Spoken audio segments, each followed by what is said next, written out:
गणेशाय नमः। श्री सद्गुरुचरण कमलेभ्यो नमः। वर्णानामर्थसङ्घानां रसानां छन्दसामपि मङ्गलानां च कर्तारौ वन्दे वाणी विनायकौ। भवानी शङ्करौ वन्दे श्रद्धा विश्वासरूपिणौ। याभ्यां विना न पश्यन्ति सिद्धा स्वान्तस्थमीश्वरम्। गुरुर्ब्रह्मा गुरुर्विष्णु गुरुर्देव महेश्वर। गुरुः साक्षात् परब्रह्म तस्मै श्री गुरवे नमः। सच्चिदानन्दरूपाय विश्वोत्पत्त्यादिहेतवे तापत्रय विनाशाय श्रीकृष्णाय वयं नुमः। यं प्रव्रजन्तमनुपेतमपेतकृत्यं द्वैपायनो विरहकातरया जुहाव। पुत्रेति तन्मयतया तरवोऽभिनेदुस्तं सर्वभूतहृदयं मुनिमानतोऽस्मि। बोलिए भागवत महापुराण की, व्यास जी भगवान की। ओम परात्पर ब्रह्म अकारण करुणा वरुणालय भक्तवांछा कल्पतरु तड़िदित विनिंदित पीतांबरधारी श्री बालकृष्ण लाल की वांगमय प्रतिमूर्ति, ये भागवत महापुराण जिसका हम लोग श्रवण कर रहे हैं, मनन कर रहे हैं। हम लोगों ने ये देखा कि जब महाराज बलि के प्रतिनिधित्व में असुरों ने देवताओं पर आक्रमण करके और उनसे उनका सारा राज्य छीन लिया, तब देवता लोग उस नारायण के पास, उस परमेश्वर के पास गए जो सबके आराध्य हैं, जो सबके इष्ट हैं। उनसे जाकर के प्रार्थना किए, हे नाथ अब आप ही कुछ करिए, ये असुरों का अत्याचार तो बढ़ता ही जा रहा है। भगवान नारायण से प्रार्थना करने के लिए स्वयं देवराज इंद्र के साथ ब्रह्मा जी और शिव जी भी गए कि प्रभु आप ही कुछ अब करिए। भगवान ने जब देखा कि सारे देवता लोग दुखी हैं, माता कामधेनु दुखी हैं, पृथ्वी माता दुखी हैं, तब भगवान ने कहा कि तुम चिंता मत करो। महाराज कश्यप और अदिति जी ने घोर तपस्या किया था मुझे पुत्र रूप में प्राप्त करने के लिए। अब वो समय आ गया है कि मैं माता अदिति के गर्भ से जन्म लूंगा। और भगवान जो परमेश्वर हैं, जो निराकार ब्रह्म कहे जाते हैं, वो भी अपने भक्तों को सुख पहुंचाने के लिए, अपने जनों को सन्मार्ग दिखाने के लिए किस प्रकार अवतार लेते हैं। कहते हैं दिव्यधेनु सुर संत हित। भगवान का अवतार जो होता है तो केवल इन्हीं के कारण, ब्राह्मणों के हित के लिए, गाय माता के हित के लिए, पृथ्वी माता के हित के लिए देवताओं के हित के लिए और संतों के हित के लिए।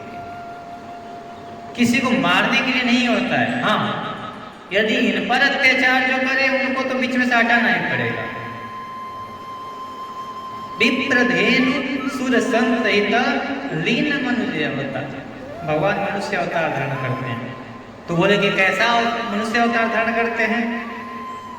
क्या 4 भुजा वाले या 2 भुजा वाले, 2 पैर वाले या 10 पैर वाले? कैसा अवतार होता है?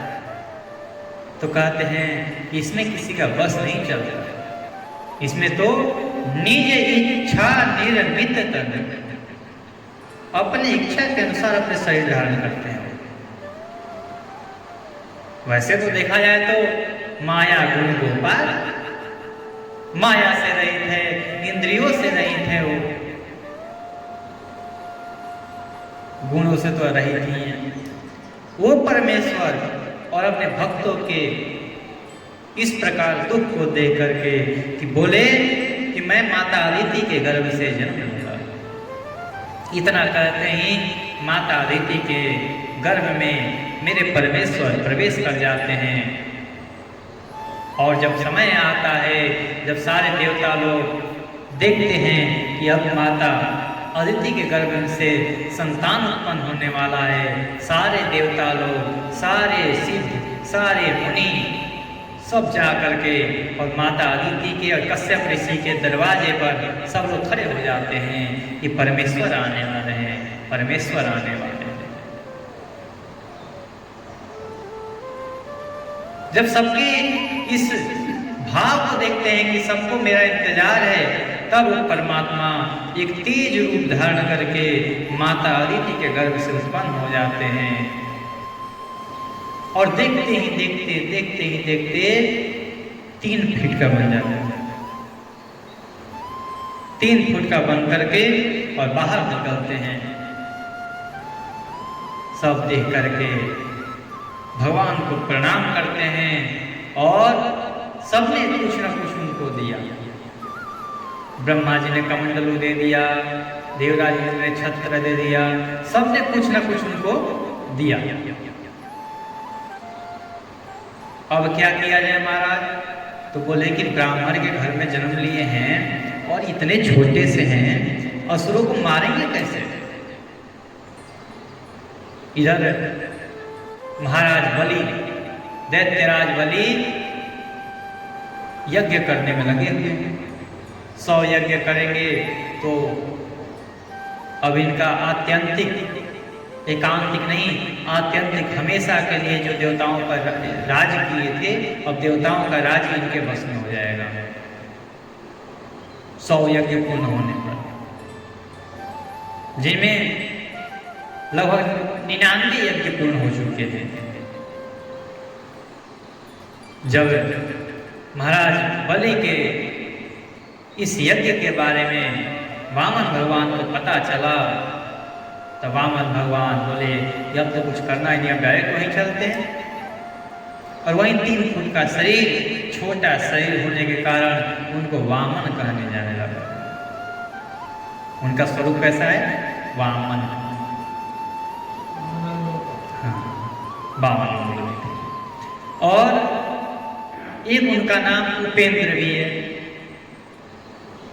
अदिति के ही पुत्र इंद्र हैं और अदिति के ही छोटे भाई होने के कारण इनका नाम उपेंद्र पड़ा। उप इंद्रधर उपेंद्र, जो इंद्र का छोटा हो, इंद्र से छोटा हो, उपेंद्र। जैसे राष्ट्रपति, उपराष्ट्रपति, मुख्यमंत्री, उप मुख्यमंत्री, वैसे ही इंद्र, ये उपेंद्र है। ये उपेंद्र भगवान, ये वामन भगवान छोटे छोटे चरणों के साथ अपने अपने सुंदर विग्रह को लेकर के और वहां पहुंचे जहां महाराज बलि अपने 100 यज्ञ का संकल्प लेने वाले हैं। सुखदेव जी महाराज कहते हैं कि परीक्षित वहां पर जब पहुंचे, वामन भगवान का दैत्यराज बलि के जो पार्षद थे, जो गण थे, वो खूब सत्कार किए। महाराज बलि ब्राह्मणों का बहुत सत्कार करता था।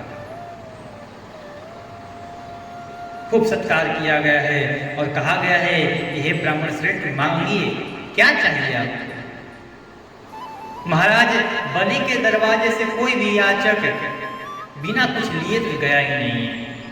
जो चाहिए वो मांग लीजिए, क्योंकि अभी इस पूरे सृष्टि का मालिक, तीनों लोगों का मालिक कोई है तो है बलि। स्वर्ग भी जीत रखे, पाताल लोक के राजा हैं ही, पृथ्वी पर रह ही रहे, हर जगह के मालिक है बलि। इसलिए आप इनके दरवाजे से खाली नहीं जा सकते। आपको जो मांगना है वो मांग लीजिए, वो आपको मिलेगा। उन्होंने कहा कि मुझे कुछ नहीं चाहिए, मुझे तो केवल महाराज बलि से मिलना है।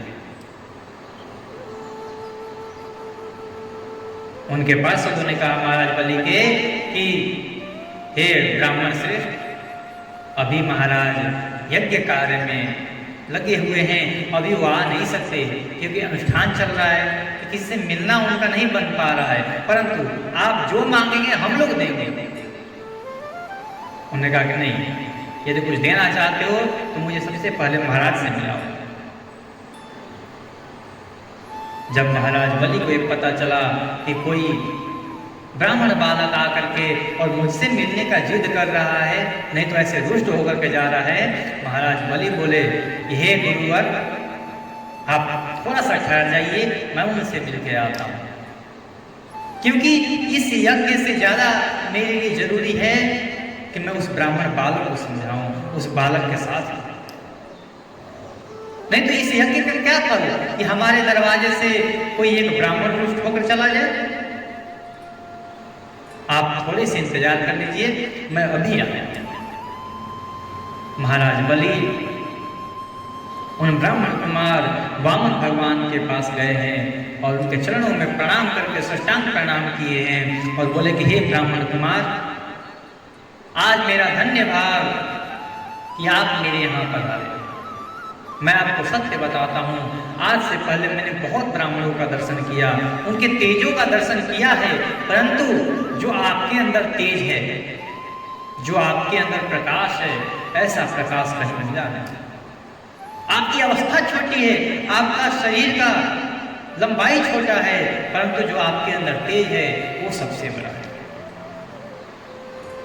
हे ब्राह्मण देवता, मैं आपको नमस्कार करता हूँ, आज्ञा कीजिए, मैं आपकी क्या सेवा करूं, क्या चाहिए आपको। अरे यार, ऐसा जान पड़ता है कि बड़े बड़े ब्राह्मण ऋषियों का तपस्या ही स्वयं मूर्तिमान होकर के मेरे सामने आ गई है। आज आप मेरे घर पधारे हैं, इससे मेरे सारे पितर तृप्त हो जाएंगे कि धन्य है बलि, तेरे में इतनी सामर्थ्य कि तू इतने तेजस्वी ब्राह्मण को अपने दरवाजे पर याचक के रूप में ला दिया। ये तो मेरा सौभाग्य है नाथ कि आप मुझे दर्शन देने आए हैं। हे ब्रह्मचारी जी, आप जो चाहते हो, गाय, सोना, सामग्रियों में सुसज्जित घर, पवित्र अन्न, पीने के लिए वस्तु, विवाह के लिए ब्राह्मण की कन्या, जो भी चाहिए, संपत्ति चाहिए, गांव चाहिए, घोड़े चाहिए, हाथी चाहिए, रथ चाहिए, जो चाहिए मांग लीजिए। या किसी राज्य का आपको पूरा साम्राज्य चाहिए,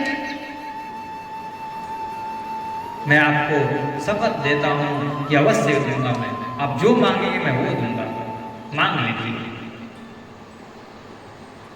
सुखदेव जी महाराज कहते हैं कि राजन, महाराज बलि की इस प्रकार धर्म से परिपूर्ण, धर्म भाव से परिपूर्ण वाणी को सुन करके वामन भगवान बहुत प्रसन्न हुए और मुस्कुराते हुए बोले कि अरे राजन, आपने जो कुछ कहा है इसमें आपकी कोई बड़ाई नहीं है। क्यों नहीं बड़ाई है मैडम? ऐसा कोई कर सकता है कि जो मांग लो वो दे दूंगा? हाँ, कहते हैं इसमें तुम्हारी कोई बड़ाई नहीं है, ये तो तुम्हारे कुल परंपरा से चले आ रहा है, तुम उसी कुल परंपरा से हो। तुम्हारे कुल परंपरा में महाराज प्रहलाद हुए, जो अपने भक्ति से उस परमेश्वर को ही बुला लिए, एक खंभे में से निकाल दिए उस परमात्मा को। भला उस कुल में कोई ब्राह्मण ऐसे दुखी होकर कैसे जा सकता है? क्यों न हो, आप तो परलोक हितकारी धर्म के संबंध में आप भृगुपुत्र शुक्राचार्य के परम प्रमाण जो माने जाते हैं।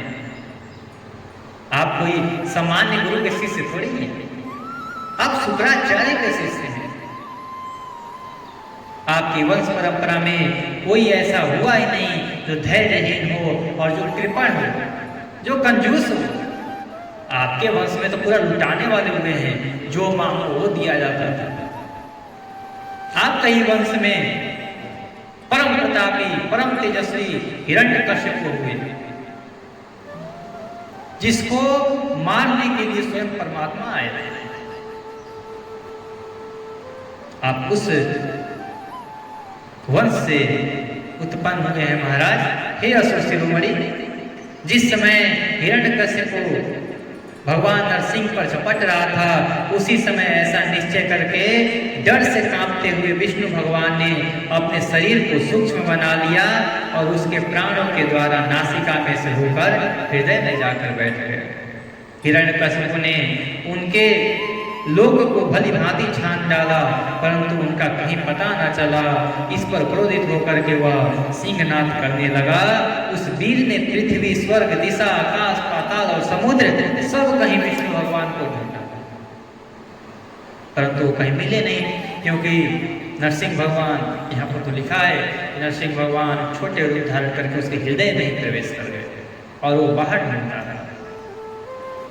वही तो कहते हैं कि वो परमात्मा यहाँ बैठा हुआ है और हम ढूंढते हैं हर जगह कि बाहर कहीं मिल जाए।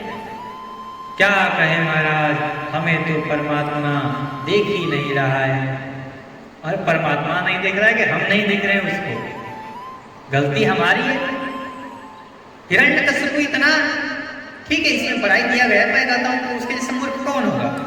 हृदय में परमात्मा बैठा हुआ है और वो कहाँ गया? वैकुंठ में ढूंढने के लिए। हृदय में परमात्मा बैठा हुआ है, वो स्वर्ग में जा रहा है कि परमात्मा यहाँ मिलेगा, वो कृष्ण यहाँ मिलेगा, वो माधव यहाँ मिलेगा। कहते हैं कि राजन,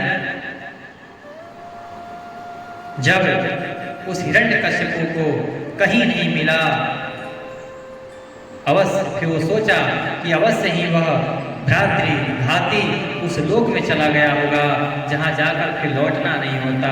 बस अब उससे बैर भाव रखने की आवश्यकता ही नहीं है, क्योंकि बैर तो देह के साथ ही समाप्त हो जाता है। क्रोध का कारण ही अज्ञान है और अहंकार में उसने वृद्धि की होती है। अहंकार में हमेशा उस मन को मानने वाले, उस मन के सुनने वाले को नासी हो जाता है। अहंकारी लोग हमेशा अपने मन का ही मानते हैं, जो चाहते हैं बस वही करते हैं। जरा सोचो तो उस परमेश्वर को तो ध्यान करो। कहते हैं राजन, आपके पिता प्रहलाद नंदन विरोचन बड़े ही ब्राह्मण भक्त थे, यहाँ तक कि उनके शत्रु देवताओं ने ब्राह्मणों का वेश बनाकर उनसे उनकी आयु का दान मांग लिया। प्रसंग आता है प्रहलाद जी के पुत्र विरोचन। विरोचन इतने बड़े प्रतापी थे और इतनी लंबी आयु थी कि देवता लोग मार ही नहीं पा रहे थे। तो देवता लोग ब्राह्मणों का वेश बना करके आकर के और विरोचन से दान में कहा कि अपने आयु ले लो। और एक बार वो महाराज विरोचन ने संकल्प कर दिया, तो बोला कि ले जाओ, चाहे तुम मेरा भी प्राण भी मांग लेते तो प्राण भी दे देता। अभी महाराज विरोचन ने अपने आयु का दान कर दिया। आप भी उसी धर्म कुल से हैं, आप भी उन्हीं प्रतापी राजाओं में से हैं। इतना सुन करके महाराज बलि ने कहा, हे ब्राह्मण कुमार, आपकी ये जो बातें हैं ये तो वृद्धों के जैसी हैं। भले ही आप छोटे दिख रहे हैं, परंतु तुम्हारी बुद्धि अभी बच्चों सी ही है। अभी तुम हो भी तो बालक ही, न इससे आप न हानि लाभ समझ रहे हो न कुछ। मैं तीनों लोगों का एकमात्र अधिपति हूँ। और द्वीप दे सकता हूँ जो मुझे अपनी वाणी से प्रसन्न कर ले, और मुझसे केवल आप जो मांगना है वो मांग लो, पूरा सृष्टि मेरे हाथ में है। महाराज बलि की इस प्रकार भाव भरी वाणी को सुन करके महाराज वामन जी बोले कि देखो राजन, हम ब्राह्मण हैं, हम संतोषी ब्राह्मण हैं, हमें ज्यादा कुछ नहीं चाहिए, बस हमें बैठने के लिए 3 पग भूमि दे दो। कितने पग? 3 पग भूमि दो केवल। ये सुन करके बलि को इतनी हंसी आई कि वो 10 मिनट तो हंसते ही रह गया कि मांगने भी आए तो क्या मांगे, 3 पग भूमि। अरे मांगना हो तो कोई राज्य मांग लो। वही बोल रहे महाराज बलि कि देखो तुम बातें तो बहुत बड़ी बड़ी कर रहे हो, पर बुद्धि अभी तुम्हारे पास बच्चों वाली है। मैं तीनों लोगों का ऐश्वर्य तुम्हें दे सकता हूँ, और तुम उसमें भी मेरे से 3 पग भूमि मांग रहे हो। चलो तुम बड़े होते तो कोई बात रहती कि 3 पग भूमि मतलब ऐसे उछल के नाप लोगे, ज्यादा इतने से तो हो, 3 पग में कितनी आएंगे, तुम्हारे आसन भी नहीं आ पाएगा उतने में। तो वामन भगवान बोले कि जो कुछ भी हो नाथ, तुम तो मुझे बस 3 पग भूमि दे दो। बोले कि चलो मैं तुम्हारी बात मानता हूँ, तुम्हें भूमि ही चाहिए तो मैं 1000 पग दे देता हूँ। तुम आज सुबह से लेके शाम तक, सूर्यास्त तक जितना चल लो उतनी भूमि तुम्हारी, जाओ। उन्होंने बोला कि नहीं, हम ज्यादा लेकर क्या करेंगे, हमें तो उतनी ही चाहिए जितने पर हम बैठ करके उस परमेश्वर का ध्यान कर सके, उसका जप कर सके। हमें केवल और केवल 3 पग चाहिए, उससे 1 सुई के नोक बराबर भी ज्यादा नहीं चाहिए। आप हमें उतना ही दीजिए। कहते हैं कि हे ब्राह्मण कुमार, आपने जो 3 पग भूमि मांगी है, ये बहुत सोचने वाली बात है कि आप यहां आकर के केवल और केवल 3 पग भूमि मांग रहे हैं। इतना भी संतोषी नहीं होना चाहिए आपको।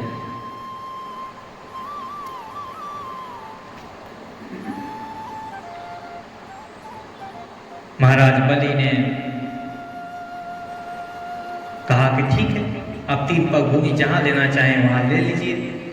उन्होंने कहा कि ऐसे नहीं, पहले संकल्प करिए। संकल्प करो, ऐसे नहीं मानेंगे हम। श्री सुखदेव जी महाराज कहते हैं कि भगवान के इस प्रकार कहने पर राजा बलि हंस पड़े। उन्होंने कहा अच्छी बात है, जितनी तुम्हारी इच्छा हो उतनी ही ले लो। यो कहकर वामन भगवान को 3 पग भूमि देने के लिए संकल्प करने लगे। संकल्प करने के लिए ज्यों ही जलपात्र को हाथ में उठाए, शुक्राचार्य जी सब जानते थे ये कौन है। ये वही है जो सबको छलता है। अभी समुद्र मंथन में भी छला था। उनसे भगवान की यह लीला छिपी नहीं थी, क्योंकि भक्त शुक्राचार्य जी भक्त थे भगवान के। भले ही दैत्यों का गुरु बनाया गया इनको, पर थे तो भक्त ही। उन्होंने राजा बलि को पृथ्वी देने के लिए तैयार देखकर उनसे कहा, शुक्राचार्य जी ने कहा, अरे विरोचन नंदन, तुम जानते हो तुम क्या करने जा रहे हो? तुम्हारी बुद्धि तो खराब नहीं हो गई है? तुम इसको 3 पग भूमि देने जा रहे हो? अरे ये 3 पग में तुम्हें बिल्कुल वस्त्रहीन कर देगा। ये छलिया है। ये स्वयं अविनाशी भगवान विष्णु ही हैं जो तुमसे 3 पग भूमि मांगने आया है। ये देवताओं का काम बनाना चाह रहा है। ये तुमसे सारा राज्य लेकर के देवताओं को दे देगा। ये कोई और नहीं है, ये कश्यप और अदिति का पुत्र है। तुमने यह अनर्थ न जानकर कि यह मेरा सब कुछ छीन लेंगे, इन्हें दान देने के लिए प्रतिज्ञा भी कर ली। यह तो दैत्यों पर बहुत बड़ा न्याय होने जा रहा था। इसे मैं ठीक नहीं समझता। स्वयं भगवान ही अपनी योग माया से यह कुछ तुमसे छीनकर इंद्र को दे देंगे। तुम चाहते हो कि ये सारा संपत्ति मेरे पास रहे, इसके लिए तुम 100 यज्ञ करने वाले थे। 99 कर भी चुके हो, आखिरी में तुम देखो ये क्या कर रहे हो, सारे 99 यज्ञों पर पानी फेर रहे हो तुम तो। कहते हैं ये विश्व रूप है, 3 पग में ये सारे लोगों को नाप लेगा। अरे मूर्ख, अब तुम अपना सर्वस्व ही विष्णु को दे डालोगे तो तुम्हारा जीवन निर्वाह कैसे होगा। ये विश्वव्यापक भगवान एक पग में पृथ्वी और दूसरे पग में स्वर्ग को नाप लेंगे, इसके विशाल शरीर से आकाश भर जाएगा, तब तुम तीसरा पग रखने के लिए क्या दोगे। तुम्हें थोड़ी विचार नहीं है। कहते हैं कि विद्वान पुरुष उस दान की प्रशंसा नहीं करते जिसके बाद जीवन निर्वाह के लिए भी कुछ ना बचे। कहते हैं दान उतना ही करो जितना सामर्थ्य हो। तुम्हारे पास मानता हूं कि तीनों लोगों की संपत्ति है, परंतु ये 2 पग में तो तुम्हारा तीनों लोग नाप लेगा, जो तुम्हारे पास कुल संपत्ति है, जिसको तुम कुल प्रॉपर्टीज बोल रहे हो, वो सब तो ये 2 पग में नाप लेगा। तीसरा पग क्या दोगे, वचन तुम्हारा झूठा हो जाएगा फिर तो। कहते हैं कि ऐसा नहीं करना चाहिए कि अपना सर्वस्व ही दान कर दो। वही संसार में दान, यज्ञ, तप और परोपकार के कर्म कर सकता है जो मनुष्य अपने धन को 5 भागों में बांट देता है, कुछ धर्म के लिए, कुछ यश के लिए, कुछ धन की अभिवृद्धि के लिए, कुछ भोगों के लिए और कुछ अपने स्वजनों के लिए। ये 5 भाग में धन को विभाजित करना चाहिए। कहा जाता है कि दान उतना ही करें, दशांश, जितने हमें आय हो रहे, जितने प्राप्त हो रहे हैं, कम से कम दशांश तो दान करना ही चाहिए। आगे कहते हैं असुर शिरोमणि, यदि तुम्हें अपनी प्रतिज्ञा टूट जाने की चिंता हो तो मैं इस विषय में तुम्हें कुछ ऋग्वेद की श्रुतियों का आशय सुनाता हूं, तुम सुनो। ये ऋग्वेद के बारे में बताते हैं। श्रुति कहती है किसी को कुछ देने की बात स्वीकार कर लेना सत्य है और नकार जाना अर्थात अस्वीकार कर देना असत्य है। यह शरीर एक वृक्ष है और सत्य इसका फल फूल है, परंतु यदि वृक्ष ही न रहे तो फल फूल कैसे रह सकता है। आप क्योंकि नकार जाना, अपनी वस्तु दूसरे को न देना, दूसरे शब्दों में अपना संग्रह बचाए रखना, यही सर्वरूप वृक्ष का मूल है। अब आप ये समझिए, ये शरीर ही नहीं रहेगा तो फिर आप ये संपत्ति किसको देंगे, क्या करेंगे इस संपत्ति को। यहाँ पर शुक्राचार्य जी महाराज बलि को ज्ञान उपदेश करते हैं, फिर भी महाराज बलि हाथ जोड़कर कहते हैं ये ना, अब तो मैं संकल्प कर चुका हूं और हमारे कुल में आ रहा है। अभी ये ब्राह्मण कुमारी बता रहे थे हमारे कुल परंपरा से आ रहा है, ये कोई भी ऐसा नहीं हुआ हमारे कुल में कि जो एक बार दान का संकल्प करके और मना कर दिया कि नहीं देंगे। कोई भी याचक हमारे दरवाजे से खाली नहीं गया है। और आप कह रहे हैं कि ये परमेश्वर है, ये विष्णु है, तो मेरा तो और भी सौभाग्य है कि तीनों लोगों का स्वामी आज मेरे दरवाजे पर भिखारी बन के आया, भिक्षा लेने के लिए आया है मेरे दरवाजे पर। इससे बड़ा सौभाग्य क्या होगा। आज तो मैं सब प्रकार से उत्तम हो गया, सब प्रकार से बड़ा हो गया। अभी तक तो देवता लोग ही मुझे महाबली समझते थे, प्रतापी समझते थे, तो आज ये भी समझ लिया मुझे कि सबसे बड़ा प्रतापी कोई है तो बलि है। बलि को बल से नहीं हराया जा सका, तो ये देखिए छल करने आ गए। हे गुरुवर, आज आप मुझे धर्म कर लेने दीजिए, क्योंकि मैं एक बार वचन दे चुका हूं कि 3 पग भूमि दूंगा। कहते हैं कि वीरों का जिस प्रकार चलाया हुआ अस्त्र शस्त्र अपने लक्ष्य को भेदते हैं, उसी प्रकार इनके वाणी होते हैं। एक बार बोल दिए तो फिर वापस नहीं देते उसे। मैंने इनको 3 पग भूमि देने का वचन दिया है, इसलिए अब तो मैं इनको 3 पग भूमि दान करूंगा। वामन भगवान से बोले कि लाइए, संकल्प बोलिए। और हाथ में जीव ही से कमंडलों से जल ढालने ही वाले थे कि और पुराणों में वर्णित है कि शुक्राचार्य जी महाराज उस कमंडलों के छिद्र में जाकर के बैठे रहे कि मैं अपने शिष्य को इस प्रकार कंगाल नहीं होने दूंगा। अब जल बार बार निकाले, जल निकले ही ना। तब महाराज हाँ, जब जल ही ना आए तो संकल्प कैसे हो? भगवान वामन देव समझ गए कि अच्छा गुरु जी आप ही हो, फिर बैठे रहो, अंदर बैठे रहो, रुको हम करते हैं इसका उपाय। भगवान ने बोला कि अच्छा फंस गया है, बहुत दिन से धुला उला नहीं ना इसलिए फंसा हुआ है, एक तिनका निकाले बढ़िया सा और छिद्र में देख करके सीधा टप। शुक्राचार्य महाराज का एक आंख गया, चिल्लाते भगे वहां से। अब महाराज बोले अब देखिए अब बढ़िया सा जल आ रहा है, ये लो। महाराज बलि ने अपने हाथ में जल लिया, विष्णु विष्णु विष्णु श्रीमद् भगवतो करते हुए पूरा संकल्प कहा, 3 पग भूमि दान च अहम करिष्ये करके और महाराज वामन भगवान के हाथ में सौंप दिया। ये लीजिए 3 पग भूमि का संकल्प, अब आप नाप लीजिए जो भी नाप। भगवान बलि की इस महान कृति को सुन करके, महान कृति को देख करके बहुत प्रसन्न हुए। बोले धन्य है बलि, तुम जैसा कोई नहीं हुआ आज तक। यदि दानियों में किसी का नाम लिया जाएगा सबसे पहले तुम्हारा नाम होगा। आज अब मैं तुम्हें बताया ना, तुम्हारे कुल में बहुत बड़े बड़े दानी हुए, तुमसे बड़ा दानी नहीं हुए। आज मैं मान गया तुमसे बड़ा दानी कोई नहीं हुआ। तुम्हारे गुरु वो कहते हैं कि जब धर्म के कार्य में कोई भी रोड़ा बने उसको छोड़ देना चाहिए। तुमने अपने गुरु का भी त्याग कर दिया केवल धर्म के रक्षा के लिए। धन्यवाद। कहते हैं ना माता पिता और गुरु इन 3 और स्वामी, इन 4 लोगों के वाणी को कभी भी तिरस्कार नहीं करना चाहिए। इन चारों के वाणी को हमेशा कुछ किंतु परंतु किए बिना ही स्वीकार कर देना चाहिए।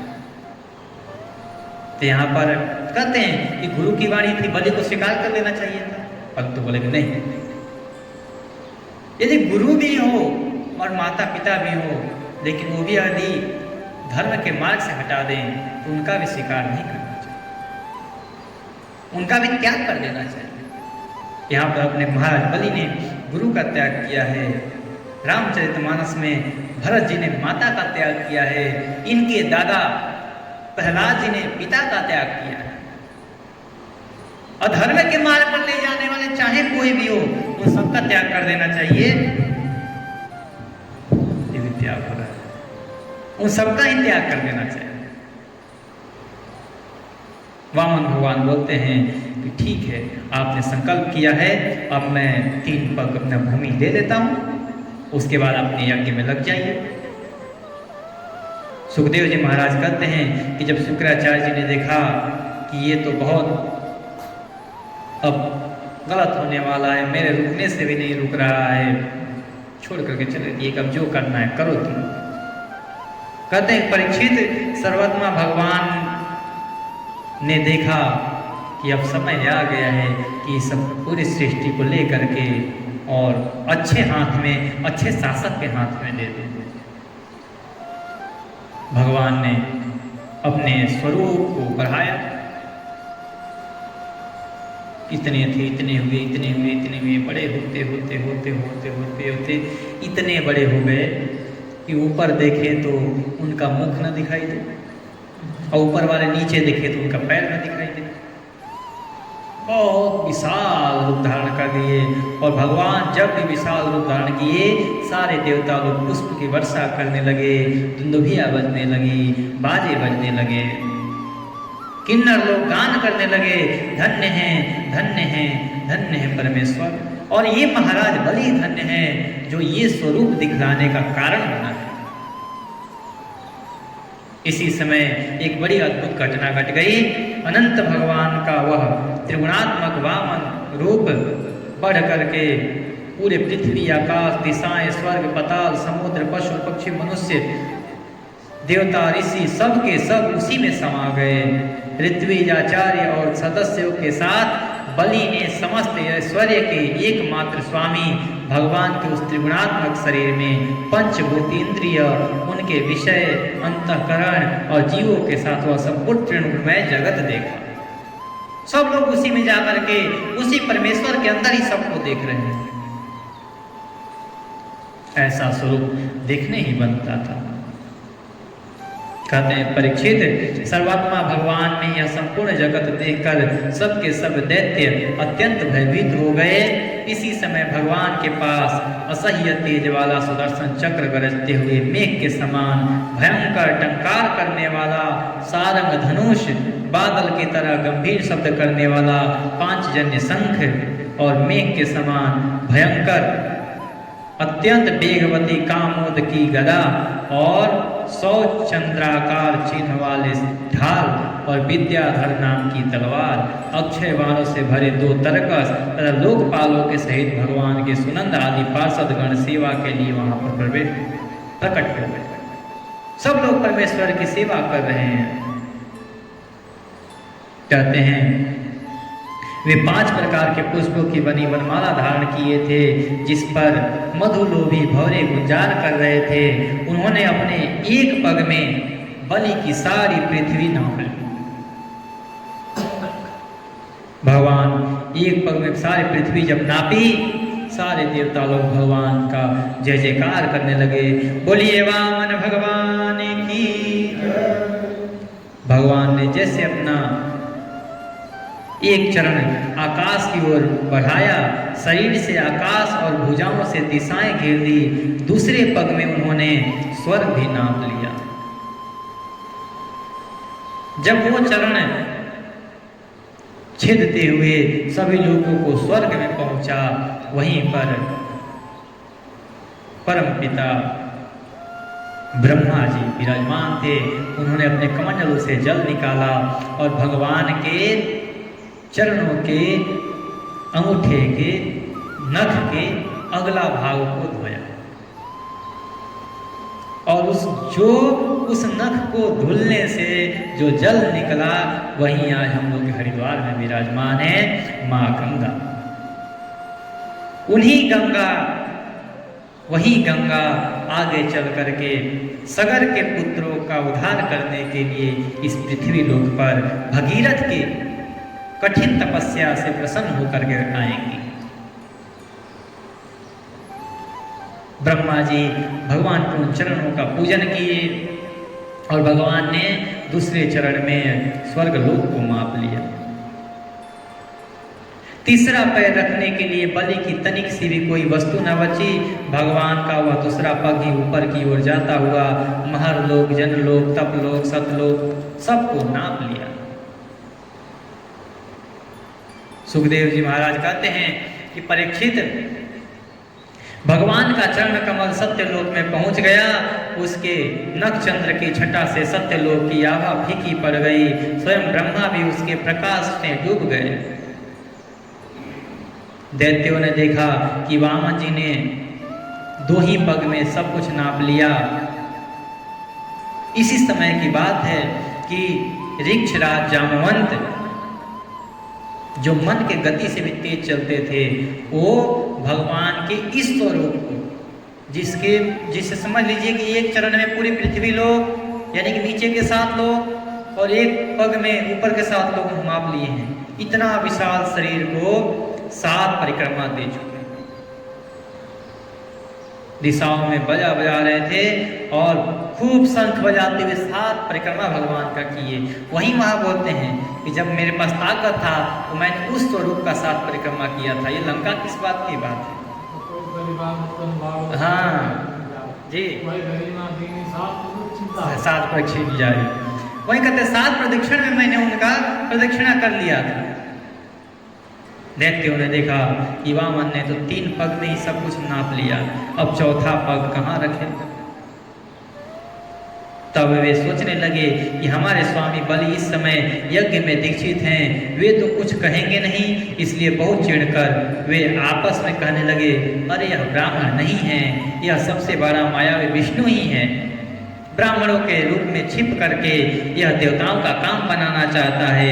जब हमारे स्वामी यज्ञ में दीक्षित हैं, उस समय आकर के ये मांगा। इसका पहले तो हिम्मत नहीं हुआ मांगने का। परीक्षित ऐसी अवस्था में वो दैत्य सोचने लगे कि ये तो अधर्म कर रहा है। ये कहता है कि मैं धर्म का रक्षक हूँ, पर ये तो अधर्म कर रहा है, ये छल कर रहा है। और सब दैत्यों ने हथियार उठा लिए। सुखदेव जी महाराज कहते हैं कि परीक्षित राजा बलि की इच्छा न होने पर भी वे सब बड़े क्रोध से सूल पट्टी आदि ले लेकर वामन भगवान को मारने के लिए टूट पड़े। जब विष्णु भगवान के पार्षदों ने देखा कि दैत्यों के सेनापति आक्रमण करने लगे, तब उन्होंने हंसकर अपने अपने अस्त्र शस्त्र उठा लिए और उन्हें रोक दिया। नंद सुनंद जय विजय प्रबल बल कुमुद कुमुदाक्ष विश्वसेन गरुण जयंत श्रुतदेव पुष्पदंत और सात्वत, ये सभी भगवान के मुख्य पार्षद हैं। 10-10 हजार हाथियों का बल रखते हैं। वे असुरों की सेना का संहार करने लगे। जब राजा बलि ने देखा कि भगवान के पार्षद मेरे सैनिकों को मार रहे हैं और वे भी क्रोध में भरकर उनसे लड़ने के लिए तैयार हो रहे हैं, तो उन्होंने शुक्राचार्य के शाप का स्मरण करके उन्हें युद्ध करने से रोक दिया। उन्होंने पिप्र चिति राहु नेमी आदि दैत्यों को संबोधित करते हुए कहा, भाइयों मेरी बात सुनो, लड़ो मत। ये जो माप रहे हैं या मैं कंगाल हो रहा हूँ, इसमें इनकी कोई गलती नहीं है। ये तो मेरे अभी गुरुदेव आपके सामने ही तो श्राप दे करके गए कि जाओ तुम मेरा बात नहीं मान रहे हो, सारे ऐश्वर्य से हीन हो जाओगे। ये सब छीना जा रहा है, ये सब लिखा गया है, पहले से निर्धारित है। गुरु जी ने श्राप दिया है, टल सकता नहीं है। आप लड़ कर क्या करोगे, समाप्त हो जाओगे सबके से, मत लड़ो। इनमें किसी साधन के द्वारा अथवा सबके द्वारा मनुष्य काल पर विजय नहीं प्राप्त कर सकता। जब दैव लोग तुम लोगों के अनुकूल था, तब तुम लोगों ने भगवान के इन पार्षदों को कई बार जीत लिया है। अभी हम लोग जीत के आए थे ना, उस समय भाग्य हमारे साथ था, आज भाग्य इनके साथ है। आज नहीं जीत पाओगे, इसलिए आज मत लड़ो। हम लोगों ने बहुत बार देवताओं को हराया है, एक बार हार जाओ, हार स्वीकार करो, मत लड़ो अभी। सुखदेव जी महाराज कहते हैं कि परीक्षित अपने स्वामी बलि की बात सुनकर भगवान के पार्षदों हारे हुए दानव और दैत्य सेनापति रसातल में चले गए। उनके जाने के बाद भगवान के हृदय के बात जानकर परीक्षित राज गरुण ने वरुण के पासों से बलि को भी बांध लिया। भगवान वामन ने कहा कि महाराज बलि तुम तो झूठे निकले। महाराज बोले मैं झूठा निकला कैसे प्रभु? बोले कि तुम तो 3 पग भूमि देने के लिए बोले थे। बोले कि हाँ, मैंने 2 पग में सारे सृष्टि को ही नाप लिया, तीसरा पग कहाँ रखूं? तुम्हारा वचन झूठा हो गया, तुम्हें इस दान का कोई फल नहीं मिलेगा। अब बताइए, जो पूरा अपना संपत्ति दे दे और आखिरी में जिसको दिया है वो बोला कि तुमने कुछ दिया ही नहीं, तो फिर क्या कर? हम किसी के लिए चाहे कुछ भी कर लें और वो कह दे कि तुमने किया ही क्या? उन्होंने कहा कि नहीं ना, मालिक पूरे साम्राज्य के वश में नहीं होता, साम्राज्य मालिक के वश में होता है। आपने मेरे पूरे साम्राज्य को माप लिया है, परंतु एक शेष रह गया है मेरे पास, वो हूं मैं स्वयं। अभी आपने मुझे नहीं मापा है, इसलिए हे नाथ आप तीसरा चरण मेरे सर पे रख दीजिए। ये सुन करके वामन भगवान बहुत प्रसन्न हुए कि कैसा है ये भक्त, देखो तो सही। बोलते हैं चढ़ावा में चाहे कुछ भी चढ़ा लो, जब तक अपने आप को ना चढ़ाओ तब तक चढ़ाना क्या होगा। वही तो भगवान देखना चाहते थे कि ये तो अपना सारा संपत्ति देने के लिए तैयार है, क्या अपने आप को देने के लिए तैयार है? और महाराज बलि ने कहा कि नाथ अभी मैं बाकी हूँ, मैं भी अपने आप को समर्पित करता हूँ, माप लीजिए मुझे। भगवान ने तीसरा शरण भगवान बलि के सर पे रखा और कहा कि धन्य है बलि, तुम धन्य। सब कुछ इनके बस में हो गया। तब भगवान के जो मुख्य पार्षद थे गरुड़, उन्होंने वरुण के पास में बलि को बांध दिया। उस दिन उनके अश्वमेध यज्ञ में सोमपान होने वाला था। जब सर्वशक्तिमान भगवान विष्णु ने बलि को इस प्रकार बंधवा दिया, तब पृथ्वी, आकाश और समस्त दिशाओं में लोग हाय हाय करने लगे कि यज्ञ भी पूर्ण नहीं हो पाएगा, क्योंकि यजमान ही बंध गए हैं, अब क्या होगा। यद्यपि बलि वरुण के पासों से बंधे हुए थे, उनकी संपत्ति भी उनके हाथों से निकल गई थी, फिर भी उनकी बुद्धि निश्चयात्मक थी और सब लोग उनके उदार यश का गान कर रहे थे। परीक्षित, उस समय भगवान ने बलि से कहा, असुर, तुमने मुझे पृथ्वी के 3 पग दे दिए थे। 2 पग में तो मैंने सारे त्रिलोक की नाप लिया, तीसरे पग में मैं तुम्हें भी माप लिया हूँ। अब तुम मुझे क्या दोगे? भगवान ने कहा कि अब तो नाथ जो भी था सब तुम्हें दे दिया है। तुमने मुझसे दूंगा ऐसा कहा था और तुमने दिया है। मैं तुम्हारे इस उदार भाव पर प्रसन्न हुआ हूं। तुम चाहे जो कुछ मांगना है मुझे मांग लो।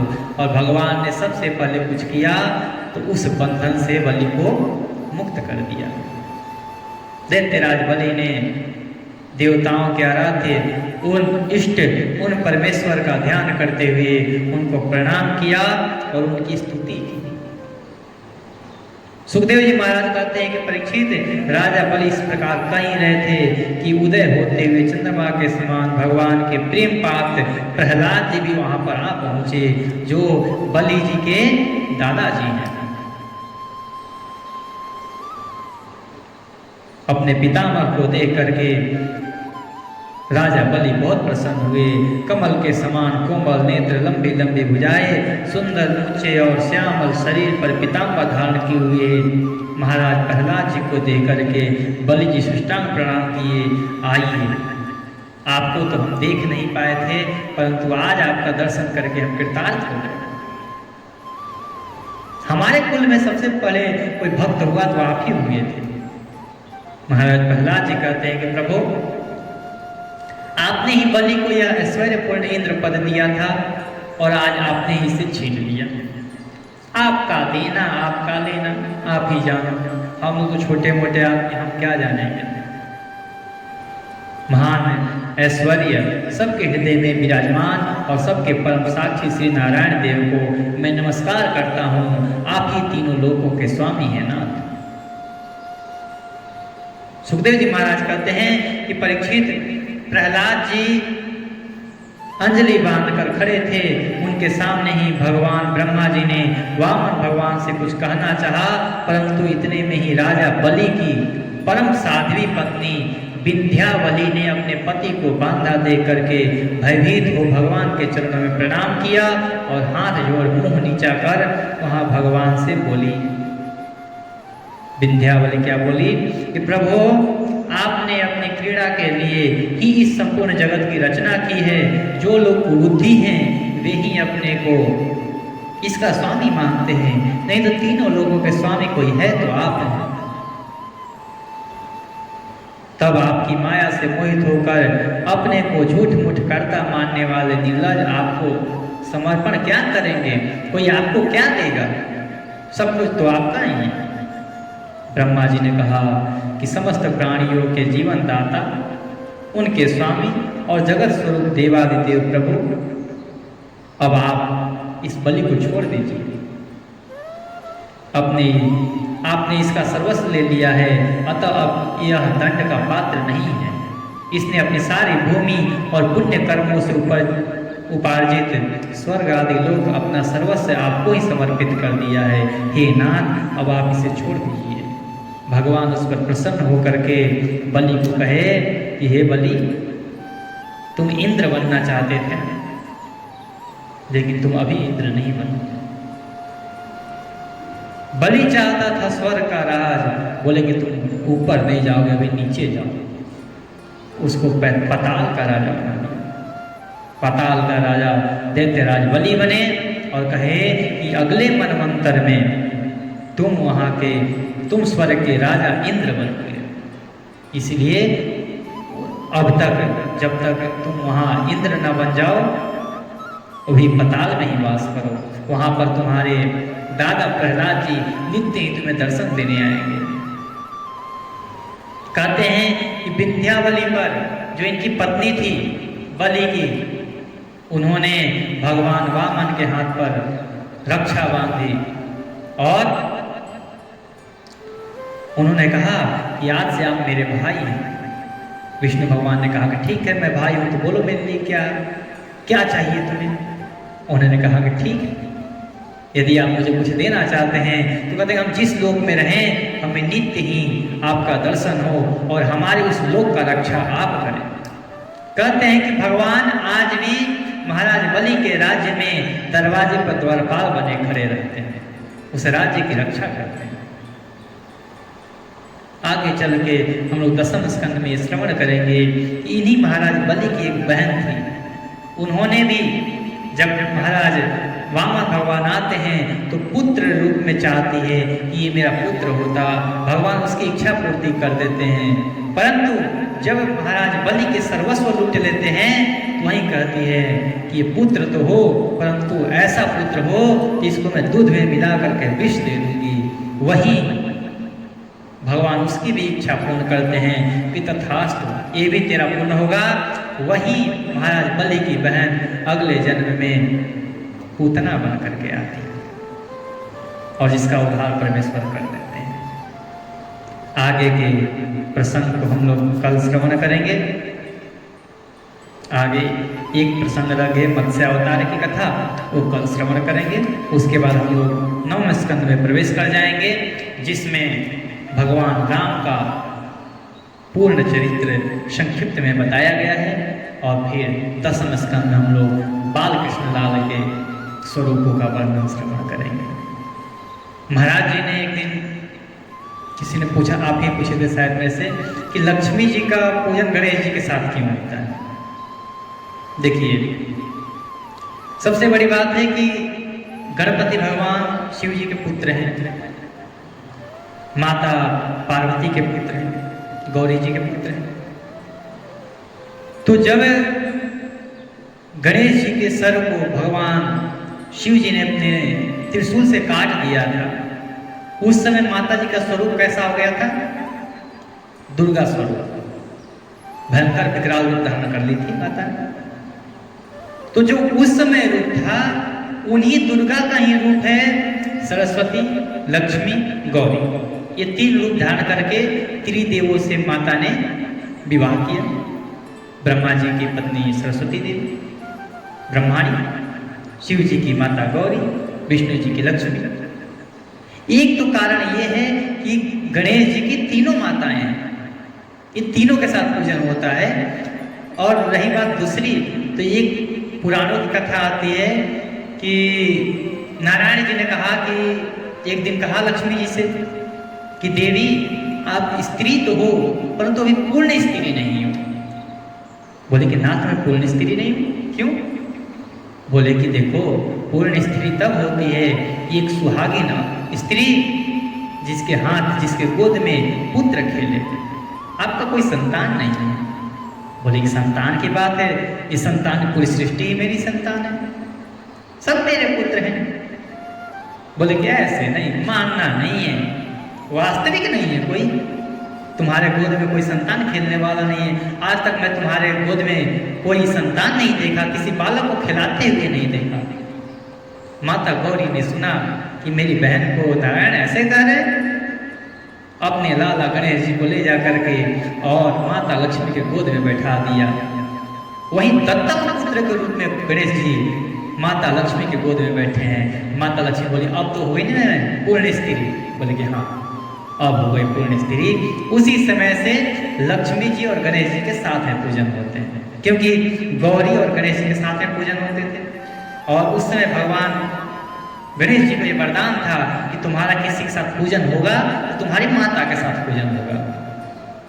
लक्ष्मी जी के पुत्र हुए, दत्तक पुत्र ही सही पुत्र हुए, इसीलिए लक्ष्मी जी के साथ गणेश जी का पूजन होता है।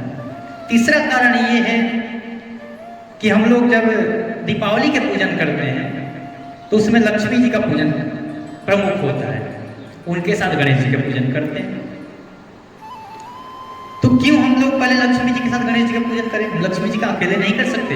बोले कि नहीं, लक्ष्मी हमारे पास कब रहेगी? लक्ष्मी सबके पास है, लेकिन लक्ष्मी कब तक रहेगी? लक्ष्मी आएगी जाएगी, लक्ष्मी तो चंचला है। लक्ष्मी को रोकने के लिए क्या चाहिए? बुद्धि। बुद्धि के दाता कौन है? गणपति।